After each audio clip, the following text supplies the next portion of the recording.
So before smoothing the skin, let's just make sure everything's in place. I'm going to actually move this eye down a little bit, just going to nudge it down a little bit. And that's the difference between it looking like this and it looking like this. I think that's much, much better right there. I mean, you know, it's subtle, but I like it more. This. These are subtle changes we're making. Maybe I'll keep it up here.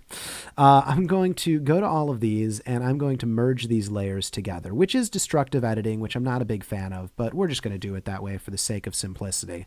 I'm going to hit the button F, so I can move this around the screen wherever I want. So I just changed the screen mode. I haven't been showing you F all that much. If I press spacebar, I'm not able to move it around.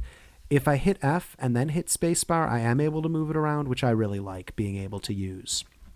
So in order to smooth all of the skin, what I want to do is I want to get a selection that's just of the skin.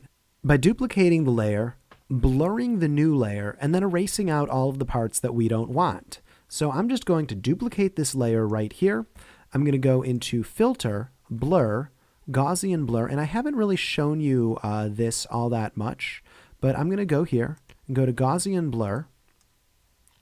And I'm just going to blur it to a point of it's smoothing the skin ever so slightly.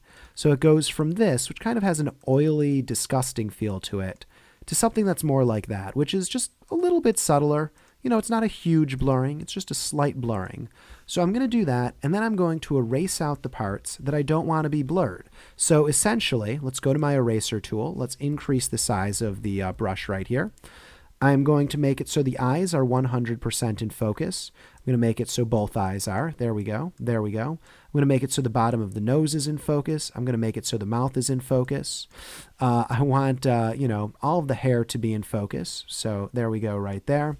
And in fact, I also want all of the hair around the side of the face to be in focus. So all that I'm doing is I'm erasing out the parts that aren't skin. So I could actually do that without the layer below it.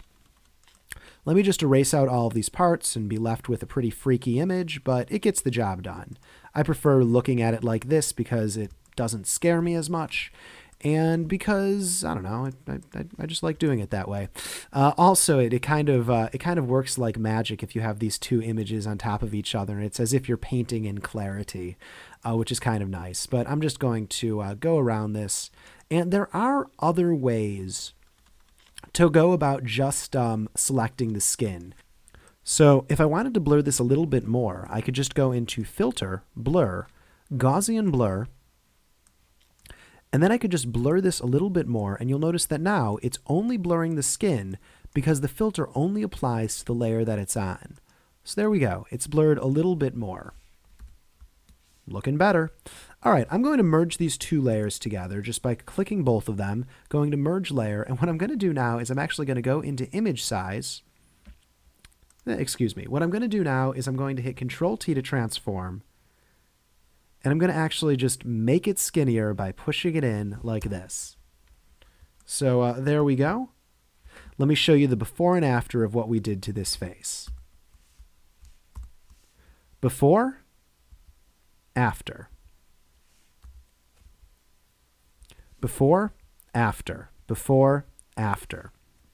So listen, it's not the biggest makeover ever, but I would say that it's a significant difference